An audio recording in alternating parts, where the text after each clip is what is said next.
안녕하십니까. 김주성의 안식일학교 교과 묵상입니다.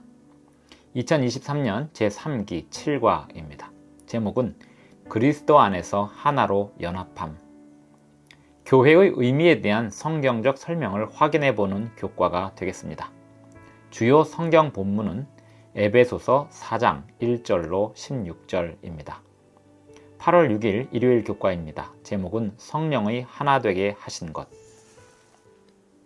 에베소서 4장은 교회 연합을 위한 감동적인 호소로 시작하고 있습니다. 에베소서는 총 6장으로 구성되는데 그중 두 번째 부분이 시작되는 부분이 4장입니다.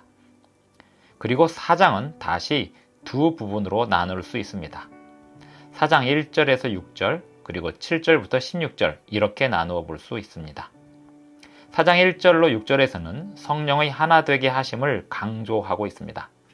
1절에서 3절에 그 예시로 단결을 구축하는 미덕을 들고 4절에서 6절까지에는 하나임을 강조하는 7가지 예시들을 통해서 하나 되게 하심의 의미를 뒷받침하고 있습니다.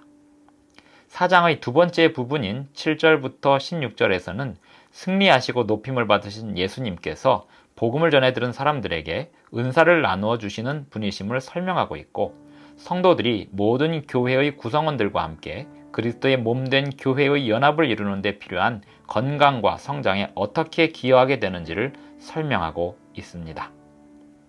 다시 4장의 서두를 보면 이렇습니다.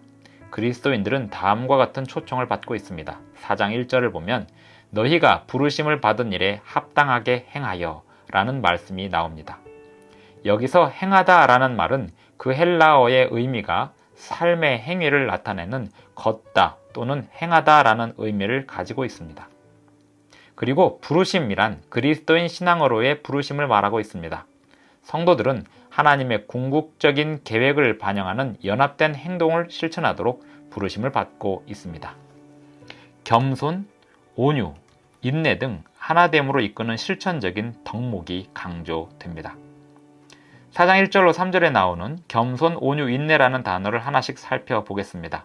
먼저 겸손의 의미는 다른 성경절인 빌립보서 2장 3절에서 보면 자기보다 남을 더 좋게 또는 낮게 여기는 것으로 설명하고 있습니다. 그러므로 겸손은 자기를 비하하는 부정적인 덕목이 아니라 다른 사람을 인정하고 섬기는 긍정적인 덕목입니다. 그 다음 온유함은 자기 중요성 쪽으로 지나치게 함몰되지 않는 품격으로 설명되고 예의, 배려, 유순함을 의미하기도 합니다. 마지막으로 인내는 도발이나 시련에 대해서도 견딜 수 있음을 의미합니다. 이러한 특징의 덕목들은 자기를 중요시하는 데서 돌아서서 다른 사람들의 가치에 초점을 두는 주제를 향하여 연합되고 있습니다. 그리하여 교회의 연합을 이루는 중요한 역할을 하게 됩니다. 8월 7일 월요일 교과입니다. 제목은 예수님 안에서 함께 하나로. 교회의 연합이라는 주제를 위하여 바울이 언급하는 하나의 중요성 7가지가 있습니다. 에베소서 4장 4절로 6절을 읽어보겠습니다. 이렇게 열거되는 내용들이 무엇을 강조하고 있는지 생각해 보겠습니다. 몸이 하나요 성령도 한 분이시니 이와 같이 너희가 부르심의 한 소망 안에서 부르심을 받았느니라. 주도 한 분이시요 믿음도 하나요 친례도 하나요 하나님도 한 분이시니 곧 만유의 아버지시라. 만유 위에 계시고 만유를 통일하시고 만유 가운데 계시도다. 이 말씀에서 하나 목록이 7개가 나오는데 이러한 열거는 시적인 느낌을 주고 있습니다. 그리고 에베소서가 소개하는 긍정의 찬송을 보는 듯 합니다. 이 목록은 이렇게 시작합니다. 몸이 하나요 성령도 한 분이시니. 몸은 그리스도의 몸인 교회를 나타내고 있습니다. 그리고 세 번째 목록은 부르심의 한 소망입니다. 그리고 이어서 주도 한 분이시요 믿음도 하나요 친례도 하나요 라고 합니다. 그리고 이렇게 마무리합니다. 하나님도 한 분이시니 곧 만유의 아버지시라. 만유 위에 계시고 만유를 통일하시고 만유 가운데 계시도다. 아버지 하나님에 대한 시적 묘사를 통하여 어떤 내용을 전달하고 있는 걸까요? 시적 묘사를 함은 더 잘 전달되게 하고 기억에 더 잘 남기게 하기 위함이었을 것입니다. 만유의 아버지이신 하나님은 창조주이십니다. 창조주이신 하나님과 만유의 관계가 창조 이후에 어떻게 연관이 되어 있는지에 대한 설명을 시적 표현을 통해 전달하고 있습니다. 하나님께서 만유 가운데 계신다는 말씀은 만유 위에 계시고 만유의 아버지시라는 말씀과 같이 이해되어야 불필요한 오해를 막을 수 있습니다. 자연은 하나님과 동일시될 수 없고 하나님의 피조물일 뿐입니다. 하나님께서 모든 만물 위에 계시고 모든 만물을 통치하시기 때문에 만물 안에 계실 수 있는 분이심을 잊지 말아야 합니다. 중요한 것은 모든 만물 위에 하나이신 하나님이 계시다는 것입니다. 에베소서 4장 1절에서 6절 사이에 교회의 연합에 관한 두 가지 개념을 다시 생각해 보겠습니다. 첫째는 연합은 위에 열거된 7개의 하나 목록이 강조하는 사실에 근거한 영적인 진리라는 것이고 기념해야 할 실체라는 것입니다. 둘째, 이 연합이 돈독해지고 성장하려면 우리의 열성이 필요하다는 것입니다. 4장 3절을 보면 이렇습니다. 평안의 매는 줄로 성령이 하나 되게 하신 것을 힘써 지키라. 이 연합을 실현하는 일에 실패함은 눈물을 짓게 하는 원인이 되기도 합니다. 그러나 우리가 실패하더라도 그리스도 안에서 교회를 하나 되게 하시는 하나님의 사역을 기뻐해야 합니다. 성령의 하나 되게 하심의 신학적인 실체를 기념해야 합니다. 그렇게 하는 것은 우리로 하여금 연합을 이루려는 고된 사역을 다시 이어가게 할 것입니다. 하나님의 사역을 이루고 있다는 굳건한 확신을 놓지 않게 하기 때문입니다. 교회 증언 9권 145쪽의 글을 읽고 다음날 교과로 넘어가겠습니다. 하나님께서는 당신의 종들이 피차 간에 그리스도인의 애정을 개발시키기를 바라신다. 참된 신앙은 마음을 그리스도와 연합시킬 뿐 아니라 가장 부드러운 연합으로 피차 간을 연합시킨다. 우리가 이와 같이 그리스도와 연합하고 우리의 형제들과 연합하는 것이 무엇을 의미하는지 알게 될 때 우리가 어디로 가든지 향기로운 감화가 우리의 사업에 함께 할 것이다. 8월 8일 화요일 교과입니다. 제목은 높임받은 그리스도, 선물을 주시는 분. 에베소서 4장 7절로 10절을 읽어보겠습니다. 우리 각 사람에게 그리스도의 선물의 분량대로 은혜를 주셨나니 그러므로 이르기를 그가 위로 올라가실 때에 사로잡혔던 자들을 사로잡으시고 사람들에게 선물을 주셨다 하여도다.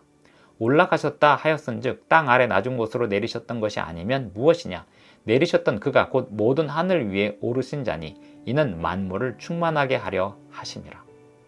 이 성경절에는 시편 68편 18절이 인용되어 있습니다.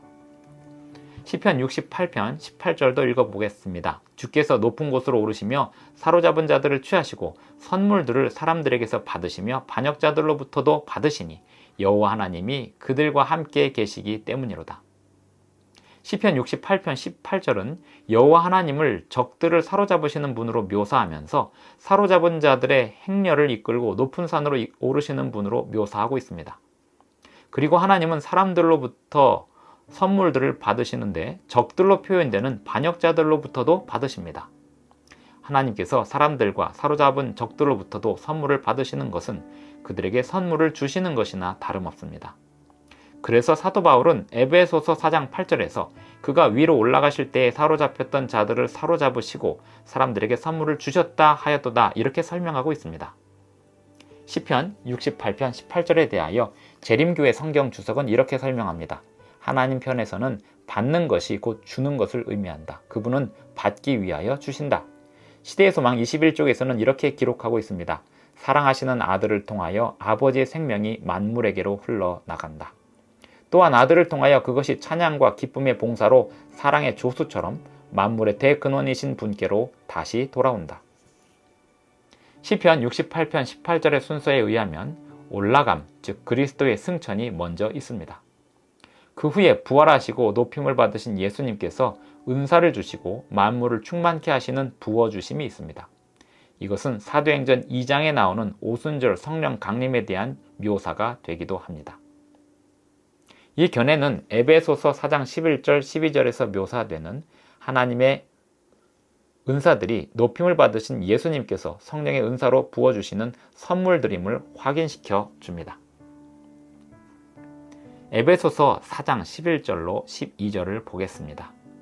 그가 어떤 사람은 사도로, 어떤 사람은 선지자로, 어떤 사람은 복음 전하는 자로, 어떤 사람은 목사와 교사로 삼으셨으니 이는 성도를 온전하게 하여 봉사의 일을 하게 하며 그리스도의 몸을 세우려 하심이라. 정리하자면 예수님이 하늘로 승천하신 이후 제자들에게 성령을 부어주신 것은 교회를 세우고 교회 구성원들을 연합시키고 이방인들이 새로운 구성원들로 들어와 더 큰 하나의 교회를 세우도록 하시기 위함이었습니다. 에베소서 4장은 그것을 예수님께서 하늘로 올라가신 이유로 설명하고 있기도 합니다. 엘렌 화이트의 글 너희가 권능을 받고 158쪽의 글을 읽어봅니다. 그리스도께서 높이 오르셔서 포로된 자들을 사로잡고 사람들에게 선물을 주셨다. 그리스도께서 승천하신 후 약속대로 성령이 급하고 강한 바람처럼 내려오셔서 제자들이 모인 곳을 가득 채웠을 때 어떤 결과가 있었는가? 하루에 수천 명이 회심하였다. 에베소서 1장 23절 말씀을 읽습니다. 교회는 그의 몸이니 만물 안에서 만물을 충만하게 하시는 이의 충만함이니라. 교회가 만물을 충만하게 하시는 이의 충만함이라는 말씀이 우리 각 개인에게 분명한 기별로서 위로가 되고 방법이 되고 힘이 된다는 사실을 생각해 보시기 바랍니다.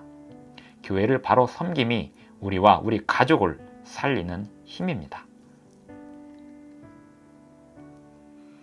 8월 9일 수요일 교과입니다. 제목은 높임받으신 예수님이 주시는 선물. 시편 68편 18절과 그 말씀을 인용한 에베소서 4장 8절을 보면 부활하시고 높임을 받으신 예수님께서 높은 곳에서 당신의 백성들에게 선물을 주십니다. 예수님은 어떤 선물을 어떤 목적으로 주셨는지 보겠습니다. 에베소서 4장 11절로 13절입니다. 그가 어떤 사람은 사도로, 어떤 사람은 선지자로, 어떤 사람은 복음 전하는 자로, 어떤 사람은 목사와 교사로 삼으셨으니 이는 성도를 온전하게 하여 봉사의 일을 하게 하며 그리스도의 몸을 세우려 하심이라. 우리가 다 하나님의 아들을 믿는 것과 아는 일에 하나가 되어 온전한 사람을 이루어 그리스도의 장성한 분량이 충만한 데까지 이르리니. 이 말씀은 영적 은사에 대해서 생각하고 있었던 초기 재림교회 선구자들에게 특별히 중요하게 기억되었던 말씀입니다. 교회 안에서 예언의 은사는 초기 1세기의 기독교인들에게만 작용하는 은사였을지 아니면 그 은사는 예수님이 다시 오실 때까지 계속되는 은사인지에 대하여 생각하고 있었기 때문입니다. 초기 재림교회 성도들은 그 답을 에베소서 4장 13절에서 찾았습니다. 1863년 우라이아 스미스는 우리는 예언을 인정함으로써 성경을 버리는가? 라는 제목의 글에서 이런 내용을 이야기했습니다. 배의 선장이 있는데 항해를 위한 지시를 따르고 있었습니다. 배가 항구에 거의 이르렀을 때 선장은 지침서에서 발견하기를 도선사가 배의 안전한 정박을 돕기 위해서 배 위에 오른다고 하였습니다. 선장은 지침서에 따르기 위해서 도선사가 배 위에 오르는 것을 허가하고 그 다음의 지침을 따라야 합니다. 그 내용에서 우라이아 스미스는 이렇게 질문합니다. 누가 그 본래의 지침서를 따르는 자인가? 그 도선사를 거부하는 자들인가? 아니면 받아들이는 자인가? 교회 안에 예언의 은사는 예수님의 재림이 가까울 때에도 여전히 있을 것이라고 성경은 말씀하고 있었습니다. 그리고 우리는 에베소서 4장에서 말하는 목사, 교사, 전도자가 어떤 사람들인지에 대해서도 잘 생각해야 합니다. 우리 시대의 상황과 우리 시대의 틀에서만 해석하려는 경향은 주의해야 합니다. 아마도 바울 시대에는 에베소의 가정교회들의 평신도 지도자들이 목사, 교사, 전도자들이었기 때문입니다. 하나님께서 우리에게 이미 풍성한 은사들을 주셨습니다. 우리가 교회를 주님의 뜻에 따라 섬기려고 한다면, 그리고 순종한다면 더 이상 주실 수 없을 만큼의 풍성한 자원과 은사들을 활용할 수 있게 될 것입니다. 8월 10일 목요일 교과입니다. 제목은 그리스도에게까지 자라남. 교회가 성장하고 자라나는 일에 어떤 위협들이 존재할까요? 에베소서 4장 14절을 읽어보겠습니다. 이는 우리가 이제부터 어린아이가 되지 아니하여 사람의 속임수와 간사한 유혹에 빠져 온갖 교훈의 풍조에 밀려 요동하지 않게 하려 함이라. 성경이 말하는 본래의 교훈이 아닌 다양한 개념들이 존재함을 성경은 경고하고 있습니다. 이를테면 온갖 교훈의 풍조와 간교한 술수들입니다. 방금 읽은 성경절에서 세 가지 위험에 대해서 다시 보겠습니다. 첫째는 어린아이와 같은 미성숙함이고, 둘째는 풍랑의 위험, 즉 온갖 교훈의 풍조에 밀려 요동하는 위험입니다. 셋째는 간교한 사람들에게 속는 것입니다. 셋째 부분에서 헬라어 쿠베이아라는 단어가 쓰였는데 이는 속임수라는 뜻이고 문자적으로는 주사위 놀이라는 뜻이 있다고 합니다. 도박꾼들이 교활한 속임수를 쓰는 것을 묘사하는 단어입니다. 성경은 말하기를 분열이 오류가 들어오는 분명한 징후라고 말합니다. 몸을 풍성하게 하고 성장하게 하도록 도와서 함께 붙들도록 하는 것은 선이고 반면에 고갈시키고 분열시키는 것은 악입니다. 분열시키는 가르침에서 돌아서서 신뢰할 만하고 검증된 교사들에게 돌아올 때 그들은 참된 그리스도인 성숙을 경험하고 그리스도의 몸된 교회에서 효율적인 사역을 할 수 있습니다. 건강한 몸처럼 건강한 교회는 어떤 기능을 할까요? 에베소서 4장 15절로 16절을 읽어보겠습니다. 오직 사랑 안에서 참된 것을 하여 범사에 그에게까지 자랄지라. 그는 머리니 곧 그리스도라. 그에게서 온 몸이 각 마디를 통하여 도움을 받음으로 연결되고 결합되어 각 지체의 분량대로 역사하여 그 몸을 자라게 하며 사랑 안에서 스스로 세우느니라.